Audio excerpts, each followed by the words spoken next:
Bharat Myanmar সীমান্তবর্তী তামু জেলার কাছে মায়ানমারের পিপলস ডিফেন্স ফোর্স পিকেপির 10 জন সদস্যকে হত্যা করেছে ভারতের আসাম রাইফেলসের সদস্যরা। পিকেপি হল মায়ানমারের বিদ্রোহীদের নির্বাসিত সরকার ন্যাশনাল ইউনিটি গভর্নমেন্টের অধীনে পরিচালিত একটি ভয়ঙ্কর প্রতিরোধ গোষ্ঠী।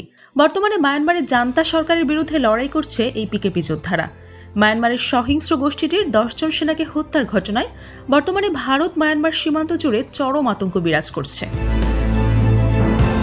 আল জাজিরা বলছে, গত 14 মে আসাম রাইফেলসের গুলিতে পিকেপি বিদ্রোহীদের 10 জন সদস্য প্রাণ হারান, যাদের মধ্যে 3 জন ছিল কিশোর।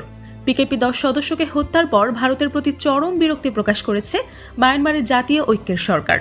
তাদের দাবি, ওই 10 জন যোদ্ধাকে ধরে নির্যাতন করেছে, হত্যা করেছে ভারতীয় সেনারা। গত 12 মে পিকেপির একটি পুরনো ক্যাম্প দখলে নেয় মায়ানমারের জান্তা বাহিনী। তাই মায়ানমারের সাগাগাই অঞ্চলের তামুদের নতুন ঘাঁটিতে চলে যায় ওই ক্যাম্পের যোদ্ধারা।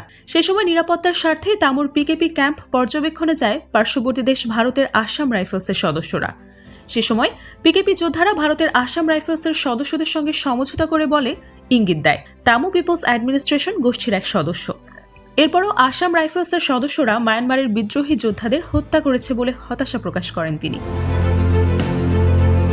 মায়ানমারের বিদ্রোহী গোষ্ঠীর ওই যোদ্ধা বলেন, ভারতকে প্রতিবেশী হিসেবে পেয়ে আমরা নিরাপদ মনে করতাম, কিন্তু এখন আমরা আতঙ্কিত। এমন হত্যাকাণ্ড একবার হয়েছে, তাহলে তো আবারও হতে পারে বলেও শঙ্কা প্রকাশ করেন তিনি। ভারতীয় সামরিক বাহিনীর এই হত্যাকাণ্ডের পর যোদ্ধাদের মধ্যে আতঙ্ক বিরাজ করছে বলে জানিয়েছে ওই যোদ্ধা।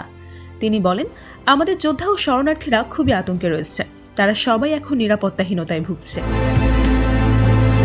এদিকে ভারতীয় সেনাবাহিনীর দাবি, গত 14 মে মণিপুরের চান্ডেল সীমান্তে যুদ্ধের মতো সরঞ্জাম বহনকারী 10 সন্দেহভাজন সন্ত্রাসবাদীকে গুলি করে হত্যা করে টহলরত আসাম রাইফেলসের সদস্যরা।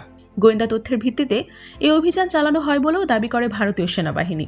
পরে জানানো হয়, ভারতীয় সীমান্তে বেড়া নির্মাণের কাজে নিয়োজিত সেনা বা শ্রমিকদের উপর গুলি চালিয়েছিল মায়ানমারের বিদ্রোহীরা। ধারণা করা হচ্ছে, সেই ক্ষোভ থেকেই মায়ানমারের 10 বিদ্রোহী যোদ্ধাকে হত্যা করেছে ভারতীয় বাহিনী। মায়ানমারের সঙ্গে 1600 কিলোমিটার দীর্ঘ সীমান্ত রয়েছে ভারতের। এতদিন সীমান্তে ভারতীয় সেনাদের সঙ্গে ঝামেলা এড়িয়ে চলেছে মায়ানমারের বিদ্রোহীরা। এমনকি সাম্প্রতিক সময়ে কোনো বিবাদে জড়ায়নি দুই পক্ষ। তবে তামুতে মায়ানমারের 10 বিদ্রোহী যোদ্ধাকে হত্যার ঘটনায় পরিস্থিতি পুরোপুরি পাল্টে গেছে।